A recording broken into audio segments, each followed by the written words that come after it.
Hello, everyone. It's really a pleasure and an honor to be here. Thank you very much for having us. And we happen to be one of the MPP grantees. So we really have been provided a lot from the knowledge base that Jessica and Ariel has mentioned today. And the reason I'm here today is to share with you how we were struggling and partially succeeding, partially sometimes failing with internal advocacy of reader revenue. So I'm trying to share with you my screen, and I do hope that you already see it. And if that happens, I'll just jump right into it. So just for a tiny little bit of background so that you can put it all into context, we are an outlet that started purely digital. So that's clearly our background, and we worked all the way with the assumption that we would primarily be or solely be financed by advertising revenue.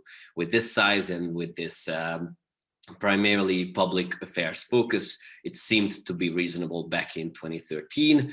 However, no matter what successes we had and what smaller failures we had, it practically became clear relatively soon that this size of an outlet, especially if it's willing to grow further and especially if it's willing to be sustainable in a dependable manner, it just simply cannot survive solely based on advertising revenue. So the starting point of this discussion is that we realized and understood this, and after only talking about it for a while, we started to act on it.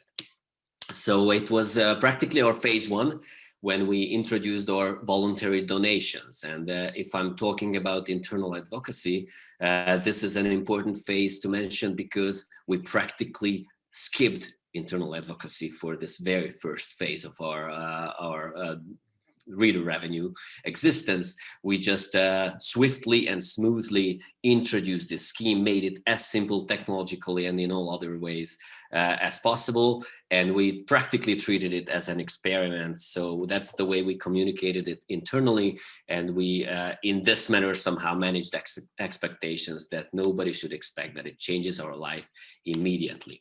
So what happened with us is that we still had some absolutely key resistance points, even prior to the introduction of the donation scheme and also after it. And thankfully, the actual treatment, besides all these aspects that I'm listing on the slide for you, the actual treatment of most of this worries and skepticism bases was the success itself. So I have to say that a swift and smooth start of this phase and the very good results we were fortunately having solved most of our problems for that phase. What, however, is, in my understanding, very important is that we did list, even prior to launch and also after launch, these key resistance points with the team that worked on this program and tried to prepare for them. So internally, we could be able to answer all of the questions. But as you may assume, voluntary donations are probably not the solution that in our situation would solve it for long. So we wanted to move on to a new phase. And so we deliberated a lot about it and then made a major announcement. It was actually really formal. It was in a movie theater, which we were granted for free for one night. And we actually shared all the details of an envisioned future with all our colleagues. And it was somewhat theatrical, but still very significant. So we practically laid out what we were going to do. However, that was not very long after by when time just killed this entire momentum that we created in this very first show, because we came to the understanding that we ourselves, and when I say we, the core team that actually worked on the program, irrespective of their other roles in the company, were not really clear on our concept, not really ready with implementation details. And so time was just passing and passing, and internal skepticism just kept increasing. Important learning for us that we were not really ready, but this entire initial introduction was still very useful and relevant for the entire program, because this was the very first occasion when we in detail laid out what we and why we wanted to do and why we wanted to set out for this journey towards reader revenue. And that still echoed all in the phases afterwards. So moving on, we made a second major announcement, and guess what? This was in the early periods of COVID, when true panic was actually all around the international and local media in Hungary, of course.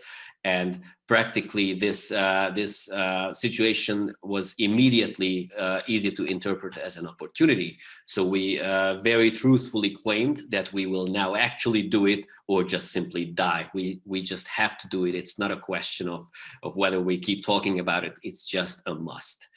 And guess what? This time we really engaged in the actual work. We really focused on it. Nothing else drove us away from it, despite the turbulent period. And still, because of the difficulty and the complexity of the story, we were slow and slow and slow. So we ended up losing this opportunity, meaning the momentum within the editorial and the other parts of the organization, the second round. And of course, we also lost our credibility with that.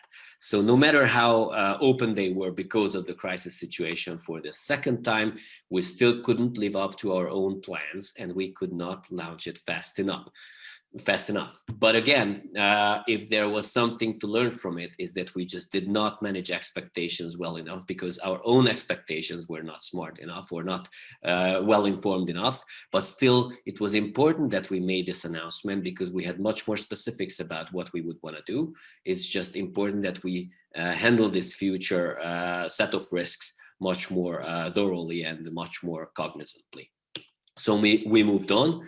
And while working on the actual project, we did not make any third major announcement, but instead, going back to the practices of the very first initial voluntary donation phase, we just actually launched the program itself in a pre-launch phase. So we did not yet have the proper technology. We did not have all the marketing and branding and other elements in place, but we launched a pre-membership phase in which we asked for a single time large amount of money from our readers. And by that, we were also able to, get out there and get some feedback about our future plans, because this pre-membership program was reflecting a lot of the actual membership program that was to be launched somewhat later.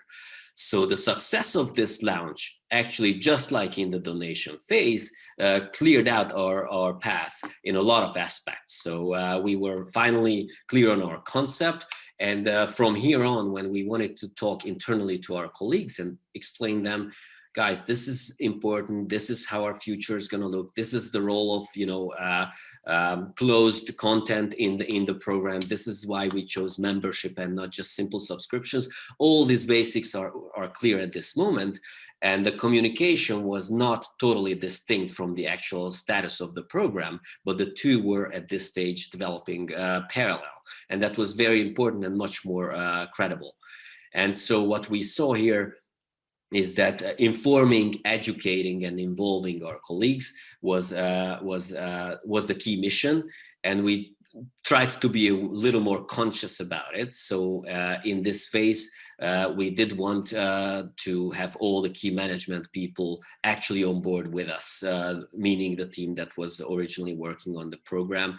And we started to have regular meetings among us. So not just accidentally every second, third week, but absolutely scheduled and concentrated and agenda supported. And we also started to have the thematic workshops to work out all the details in every dimension. And we also started to have at least monthly all staff meetings, so that they could be aware of what was going on in the background. However, what we learned from this is that it was much more important that attitudes were more positive if we started to talk one-on-one with colleagues. First, only the skeptics, and then practically everyone. So those key advocates who already believed in the program engaged in talking to every single one of our 40 plus colleagues, so that everyone is understanding what we believe in, and everyone can have their personal take on what they are skeptical about or what they have questions about. And so in this phase, it was very important that we did have a couple of dilemmas that I'm showing to you on the screen. And I think the second one is the key one that I would like to focus on today, is that when every once in a while we thought that a few very important persons were already on board with us. They already expressed that they understand the logic. They not only understand, but they feel like they support it. They totally agree with it, even with the details. And then some time passes, and this time it's actively passing, but still we have to do it again and again, because every once in a while when they have to face the larger internal audience, they tend to, you know, back out or be very cautious or express again their skepticism. So getting someone on board is not a single time story, but it's always to be repeated. It's also very important that if we involve anyone in any type of a meeting in the structured phase, it's very important that we try to separate the negotiable part of the program, in which we really want their word and we really want to take their opinion into account, and some other aspects that we could consider actually non-negotiable, that had to be decided without them. And in this manner, we didn't want to make them feel that they do say something and then we go the opposite way. So these were very carefully handled. We never said it's non-negotiable. We just presented it in a way that it's already the direction we have chosen. So there was not any technical chance to really start debating about the existence of that aspect, rather just the details that were actually negotiable. So the final phase in our story was when we were approaching launch, which is the current phase. So we do have all staffers still regularly. And what's important in this phase is that it's very, very orchestrated. It's much more important that a lot of other people than the original preachers, so to say, are involved. It's important what order they appear on the stage, so to say, in a virtual presentation. It's very important that the credibility of all the plans and the momentum to be created is partially due to the format and the persons of the speakers, not especially what they actually say. So it's really important that these meetings are conducted in a different manner than former ones. Also, we every single week send out an internal newsletter just for the colleagues, which is about all the progress, the pending questions and everything else. Again, the consistency is much more important than the actual developments. We keep having the thematic workshops for the final details, but we deliberately include those people who were not really working on these subtopics or these breakout sessions, because this way everyone else can also internalize the details. And we intended to have guest speakers, especially that we know so many great specialists from the MPP project and from other ways. We actually failed to do this, but we did it earlier and it was fantastic result-wise. So I strongly suggest that if you have time and a great network like this one today, do use this as an opportunity to include external speakers. And finally, we kept these key messages always on our agenda, that we really need our colleagues to understand that this is not a model taken from someone else. It's absolutely fitted to ourselves. They have to be aware that this is specifically for 444. And I think in all the cases of your fantastic media outlets, your program is always custom made to some extent. So that is an important aspect to underline, and also that they have to have long-term expectations. There's no failure on the first week. Even if something goes bad, that's fine, in the sense that we really optimize for the long term, because this is a strategic shift of all aspects of the company's operations, culture, business and finance and everything. And finally, the original goals and the actual opportunity provided by this situation is always kept on the surface. Along with the targets that we set, it is important that people keep thinking about the whys also, not only the details of the how. So this is how we did it, but this is only a case study. I'm pretty sure that there's other ways to do it, especially that we are only approaching launch. So within 2 weeks, we'll be tested about how we succeeded with our colleagues, and I'll be happy to share any experiences for after launch internal communications. If anyone of you is interested, please do reach out to me. I'll be happy to consult with you.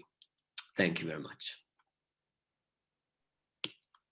Thank you so much, Gabor. It's fascinating to hear you talk about that. And I can see people in the chat already saying that a lot of what you're saying is resonating with their own challenges as well. So there are questions coming in already, which we'll get to after we've heard from Bully. Thank you.